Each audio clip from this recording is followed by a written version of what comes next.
Hello दोस्तों, आप सभी का हमारे चैनल में बहुत बहुत स्वागत है। आज हम चैप्टर 1 का सोर्स ऑफ हिस्ट्री का हम रीड करने वाले हैं। इस चैप्टर में हम जानेंगे कि इसमें कौन कौन से सोर्स पाए गए थे इतिहास में। इस चैप्टर में कुछ नया दिया है। इस चैप्टर में बताएगा कि मॉडर्न हिस्ट्री में क्या क्या सोर्स पाए गए थी। चलिए शुरू करते हैं।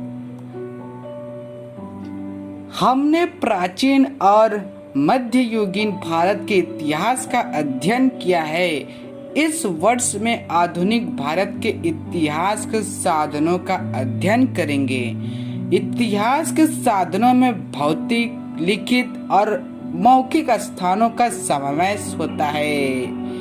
इसी भांति आधुनिक तकनीकी विज्ञान पर आधारित दृश्य सर्व तथा दृश्य सर्व साधनों का भी समावेश होता है। जो हिस्ट्री है दोस्तों, वो ओरल, रिटन, मटेरियल सोर्सेज, इन तीनों का ही पाया जाता है। इन तीनों में से ही हमें हिस्ट्री से कुछ जो सबूतें हैं वो जानने को मिलती है। तो सबसे पहला आता है हमारा मटेरियल सोर्सेस। तो मटेरियल सोर्सेस हम 5-6-7 स्टूडेंट्स पढ़ते हैं, तो इसमें दिया है तो उसको एक बार और फिर से पढ़ते हैं। तो एक बार रिवीजन करते हैं। इतिहास के भौतिक साधनों में विभिन्न वस्तुओं, सिक्के, प्रतिमाओं और बतकों आदि साधनों का समावेश किया जा सकता है। दोस्तों, मटेरियल सोर्सेस में हमें प्लेसेस, मॉन्यूमेंट्स, कॉइन, स्कल्पचर एटेस्ट्रा इनका समावेश देखने को मिलता है। ये मटेरियल सोर्सेस में आती है। भवन और वस्तु, बिल्डिंग एंड प्लेसेस, इसके बारे में जानेंगे। आधुनिक भारत का ऐतिहासिक कालखंड यूरोप के और विशेष रूप से अंग्रेज सत्ताधीशों और भारतीय रियासतदारों की शासन व्यवस्था का कालखंड माना जाता है। इस कालखंड में विभिन्न भवनों, पुलों, सड़कों, प्यायों, फव्वारों जैसे वस्तुओं का निर्माण किया गया।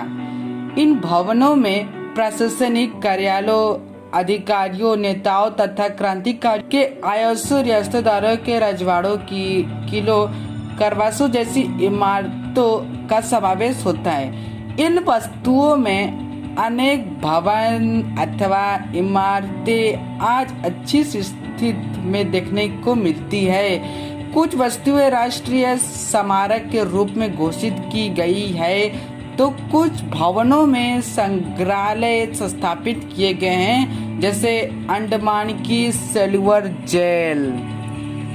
तो दोस्तों, ये मटेरियल सोर्स है। इसमें दोस्तों हमें भवन दिखता है, भवन जो घर और है वो निर्माण, पुले दिखती है जो पुराने जमाने में थी, सड़कें भी पुराने जमाने में कैसे ईंटे के बनाते थे वो हमको जानने की मिलती है। ये सारी जो चीज़ें हैं ये मटेरियल सोर्सेस हैं। मटेरियल सोर्सेस हमें अलग अलग, जैसे कि सेलुलर, जैसे कि पहले पुराने जमाने में जो जेल होते थे, जैसे कि अंडमान की सेलुलर जेल, इसमें इस जेल में वो रखते थे ना हमारे क्रांतिकारियों को।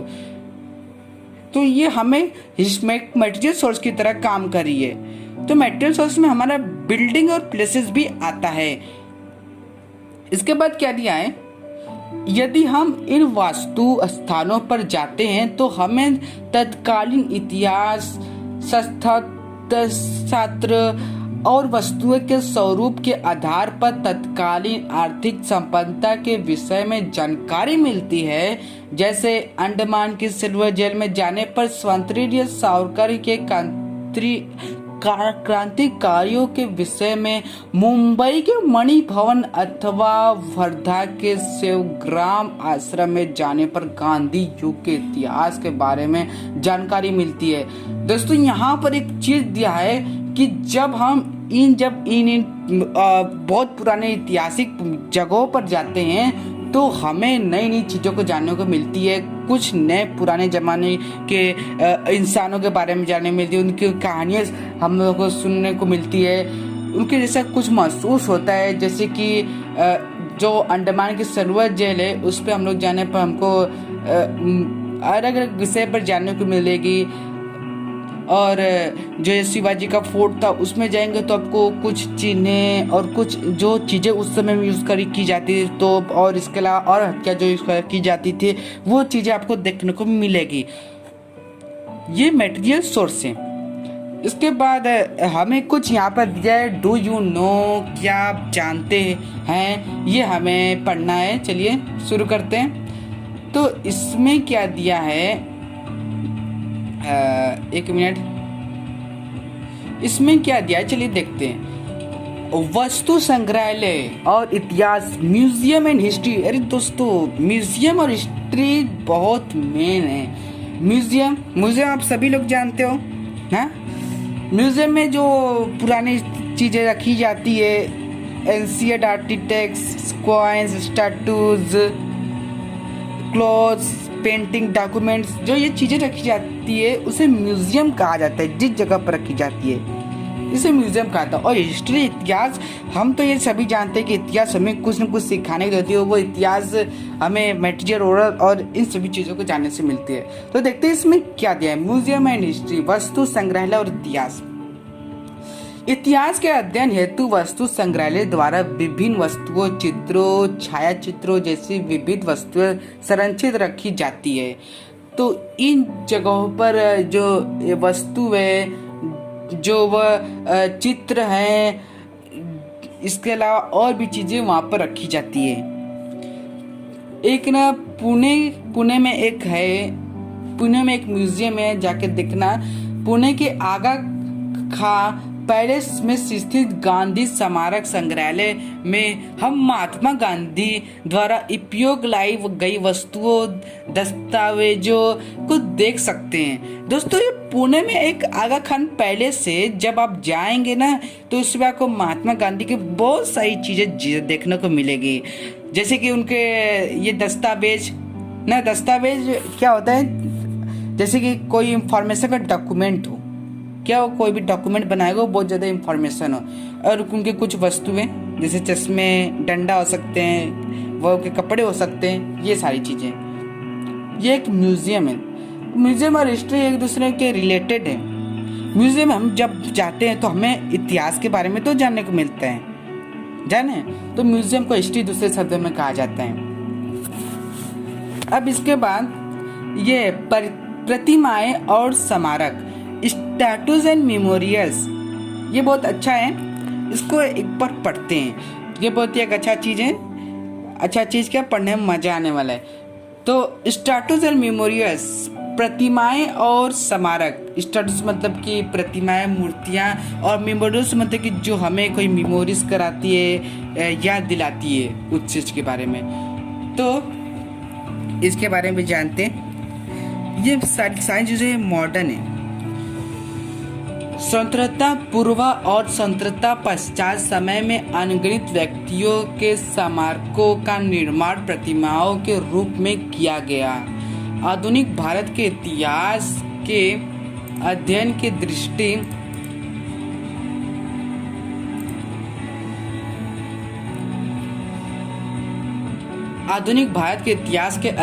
दृष्टि से यह प्रतिमाएं भी महत्वपूर्ण है।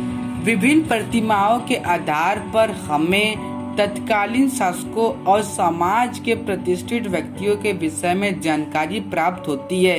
प्रतिमा के नीचे पार्टी पर संबंधित व्यक्तियों का पूरा नाम, जन्म, मृत्यु का उल्लेख, उस व्यक्ति के कार्यों का संक्षेप में उल्लेख, जीवन पर के विषय में जानकारी प्राप्त होती है।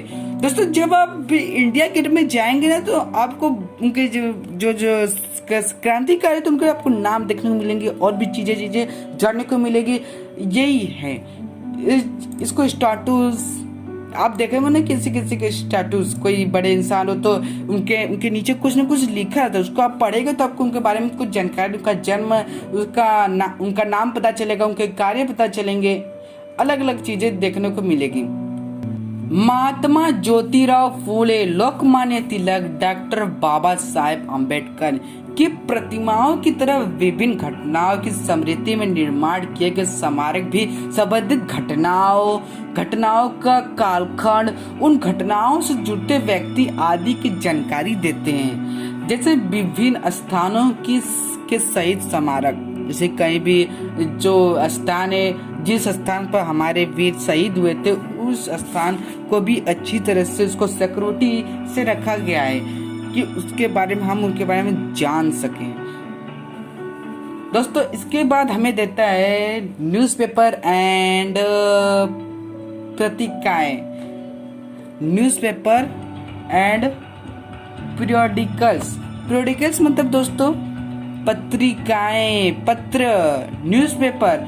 ये जो आपको ये कंफ्यूज कर सकता है कि न्यूज़पेपर और पीरियोडिकल्स दोनों एक शब्द हैं, दोनों एक दूसरे के रिलेटेड एक सैनोम से समानार्थी शब्द हैं। समाचार पत्र और पत्रिकाएं, ठीक है। समाचार पत्र जो हमें समाचार आता है, पीरियोडिकल्स मतलब कि जो पत्र रहता है, ठीक है, जो पत्र रहता है जो एक दूसरे को भेजते थे ना उस जमाने में, वो। तो उससे पहले ऊपर कुछ दिया है, उसको हम लोग पढ़ते हैं।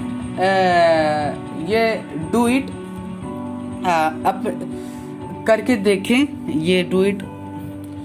तो अपने समीप के परिसर में पाए जाने वाले स्मारकों और प्रतिमाओं की जानकारी प्राप्त करो और उनके आधार पर तुम्हें उस घटना अथवा व्यक्ति के विषय में कौन सी जानकारी प्राप्त होती है उसे लिखो।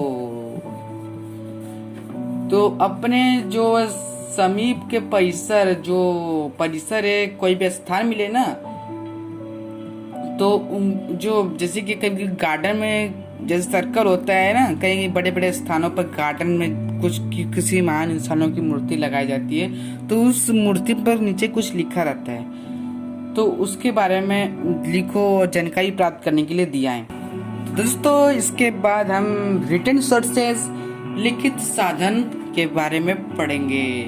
तो इसमें क्या है, इस चीज़ों को जानते हैं। रिटन सोर्स यानी कि जो लिखित रहती है, जिसमें हम लोग को कोई रिटन फॉर्म में दिखने को मिलती है, तो उसे रिटन सोर्सेस कहते हैं। तो इस चैप्टर में, इस बुक में क्या दिया है उससे हम लोग पढ़ने वाले हैं। तो आधुनिक भारत के इतिहास के लिखित साधनों में निम्न बातों का समावेश होता है। तो निम्न बातों का कुछ बातें उस लिखित फॉर्म में, तो उस चीज को हमने जानने को मिलता है। तो पहले देखते हैं कि रिटन सोर्स में क्या क्या आते हैं। तो देखते हैं, इसमें आता है पत्राचार यानी कि करस्पॉन्डेंस, और इसके बाद आता है फॉरेन अकाउंट्स, विदेशी व्यक्तियों का लेखन, जो विदेश, जो हमारे देश के नहीं थे, दूसरे विदेश का जो व्यक्तियों का लेखन था वो देखने को मिलता है हमें। समाचार पत्र सबसे अच्छा एग्जाम्पल है रिटन सोर्स का। वो जब इतिहास चल रहा था, जब युद्ध चल रहा था, तब उस समय न्यूज़पेपर बहुत एक अच्छी तरह से काम करता था, लोगों को अवेयरनेस करता था, उनके बारे में जानकारी देता था। ये सारी चीज़ें न्यूज़पेपर की थी। इसके बाद आता है बायोग्राफीज का मतलब होता है चरित्र भी रिटन फॉर्म में हमें देखने को मिलती है। कुछ लोग होते हैं ना कभी जो कि लिखते हैं कि इनका चरित्र कैसा था, ये काम कैसे करते थे, ये इनके अंदर कौन कौन से गुण थे, वो सारी हमें रिटन फॉर्म में देखने को मिलती है। इसके बाद आता है पीरियोडिकल होता है कि पत्रिकाएं, जो पत्र होते हैं, जो बहुत सारे पत्र होते हैं, उसे पत्रिकाएं बोलते हैं। इसके बाद फैक्ट्री रिकॉर्ड्स, ये फैक्ट्री रिकॉर्ड्स जो है वो फैक्ट्री के बारे में, जो उसके बारे में लिखा जाता है, फैक्ट्री कैसे चलती थी, ये सारी चीज़ें फैक्ट्री रिकॉर्ड्स में है। इसके बाद देखते हैं ऑटोबायोग्राफीज मतलब दोस्तों कि आत्मचरित्र, मतलब कि खुद के बारे में जो कुछ लिखता है ना, जो ना खुद के बारे में कुछ जो बताता है ना, उसे ऑटोग्राफी बोलते हैं। पुस्तकें हमें एक रिटर्न फॉर्म में, बहुत अच्छा रिटर्न फॉर्म है। इसके बाद आता है न्यूज़पेपर एंड पीरियडिकल्स। ये मैं पढ़ने वाला था लेकिन कुछ ऊपर गए थे, वो पढ़ा के अब पढ़ते हैं इसको। क्या इसमें समाचार पत्रों द्वारा हमें समसामयिक घटनाओं की जानकारी प्राप्त होती है। साथ ही समाचार पत्रों में किसी घटना का गहन विश्लेषण, विद्वानों की मत प्रतिक्रियाएं, संपादकीय लेख प्रकाशित होते रहते हैं। हमें तत्कालीन राजनीतिक, सामाजिक, आर्थिक और सांस्कृतिक गतिविधियों की जानकारी प्राप्त होती है। किससे प्राप्त होती है? पत्र से, समाचार पत्र से। स्वतंत्रता पूर्व समय में ज्ञानोदय, ज्ञान प्रकाश, केसरी, दिन बहादुर, अमृत बाजार जैसे समाचार पत्र जन जागरण के महत्वपूर्ण साधन थे। दोस्तों, जो पुराने जमाने में जो पत्र यूज होते थे उनके कुछ नाम दिए हैं, उससे हम लोग को देखना है। तो इसमें क्या दिया है? ज्ञानोदय, इनका नाम याद रखना है। ज्ञानोदय, ज्ञान प्रकाश, अमृत बाजार, पत्रिका, दिन बहादुर, केसरी, ये कुछ पत्र हैं जो कि पुराने जमाने में बहुत मदद करते थे। इसके बाद क्या दिया है? इन समाचार पत्रों के आधार पर हम अंग्रेज शासन की भारत के विषय में निर्धारित नीतियों और उनके भारत पर हुए परिणामों के विषय में अध्ययन कर सकते हैं। अंग्रेज के शासन काल में समाचार पत्र मात्र राजनीतिक जागरण ही नहीं, अपितु सामाजिक पुनर्जागरण के साधन के रूप में भी कार्य कर रहे थे। दोस्तों, जो न्यूज़पेपर था ना उस समय में, जैसे कि पॉलिटिकल ज़्यादा चलते थे कि ये अंग्रेज कर दिए, वो अंग्रेज कर दिए। इसके अलावा भी जो न्यूज़पेपर थे वो मौसम के बारे में बताते थे, कहाँ पर क्या हुआ, अलग अलग जगहों पर जो होता था ना एक्सीडेंट, क्या कैसे भी तरह का हो, वो घटना को ना वो लिखते थे। सिर्फ पॉलिटिक्स नहीं, अलग अलग चीज़ों के बारे में न्यूज़पेपर में जानकारी मिलती थी। विष्णु शास्त्री चिपलुड़कर ने मासिक पत्रिका निबंध माला में लोकहितवादी उर्फ गोपाल हरि देशमुख के साप्ताहिक पत्रिका प्रभाकर में लिखे शतपत्र द्वारा विभिन्न सामाजिक और सांस्कृतिक विषय पर भाषाएं किया गया। तो ये जो विष्णु शास्त्री थे,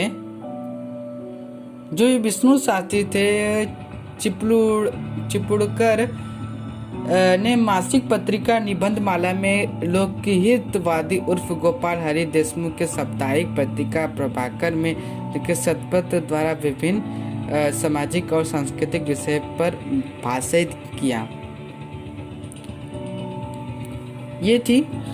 ये विष्णु माला एक शास्त्री थे, उन्होंने निबंध माला में कुछ लिखा था। वह देशमुख, लोकहित उर्फ गोपाल हरि देशमुख को एक पत्र लिखा था। चलो, इसके बाद इसमें एक लेटेस्ट नाव दिया है, उससे हम लोग को पढ़ना है। इसमें क्या दिया है देखते हैं। चलो समझेंगे। Latest now, doctor Baba Saheb Ambedkar और समाचार पत्र। Doctor Baba Saheb Ambedkar and newspaper. तो इसमें क्या दिया है डॉक्टर बाबा साहेब अम्बेडकर के बारे में, चले देखते हैं। तो डॉक्टर बाबा साहेब अम्बेडकर ने कितने में 1920 के जनवरी महीने में मूकनायक नामक पाक्षिका पत्रिका प्रारंभ की, परंतु उन्हें अगला विद्यार्जन करने हेतु इंग्लैंड जाना पड़ा। अतः उन्होंने इस पत्रिका का दायित्व अपने सहयोगियों पर सौंपा। डॉक्टर बाबा साहेब अम्बेडकर ने अप्रैल 1927 में बहिष्कृत भारत नामक पत्रिका प्रारंभ की। पत्रिका मतलब कि दोस्तों जो लेटर भेजते थे ना, जो कि पत्र पहुंचाता है ना, उसे पत्रिका बोलते हैं, जाने। तो उसको वो जो पत्र था ना, वो भारत में कोई ना कोई आता था ना, वो जो लेटर को भेजता है, क्या बोलते हैं उसे, पोस्टमैन।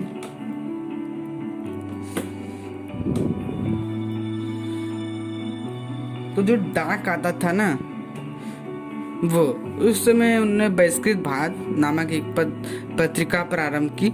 सामान्यतः जनता को जगाने और उन्हें संगठित करने हेतु उन्होंने बहिष्कृत भारत में लिखना प्रारंभ किया। इसके अतिरिक्त जनता और प्रबुद्ध भारत से अन्य 2 समाचार पत्र भी चलाए। इसके अलावा ये पत्र चलाए गए थे, समाचार पत्र। तो यहाँ पर उसका आइकॉन दिया है बहिष्कृत भारत का। मानचित्र और प्रारूप, मैप्स एंड ड्राइंग। मानचित्र को भी इतिहास का महत्वपूर्ण साधन माना जाता है। तो दोस्तों मैप था ना, उसको भी इतिहास में बहुत महत्वपूर्ण साधन दिया गया है, क्योंकि मैप के बिना तो कोई इधर से उधर जा ही नहीं सकता। मानचित्र के आधार पर हम शहरों अथवा किसी स्थान के बदलते स्वरूप का अध्ययन कर सकते हैं। अंग्रेजों के शासन काल में सर्वे ऑफ इंडिया दोस्तों, इसका नाम याद रखना, इस संदर्भ विभाग की स्थापना की गई। इस विभाग ने भारत के विभिन्न प्रांतों और शहरों के वैज्ञानिक पद्धति से सर्वेक्षण कर मानचित्र बनाए हैं। तो दोस्तों अब इस समय हमें मैप, कहीं भी जगह का रास्ता देखना हो तो हम गूगल मैप इस सभी का यूज़ करते थे, लेकिन उस समय में मैप बनाना बहुत मुश्किल होता था। तो इसको बनाने के लिए वैज्ञानिक चाहते थे। मानचित्रों की भांति वास्तु विशारदों द्वारा बनाए गए प्रारूप भी भवन, संस्था, शस्त्र के तथा किसी क्षेत्र के विकास के चरणों का अध्ययन करने की दृष्टि से महत्वपूर्ण सिद्धि होते हैं।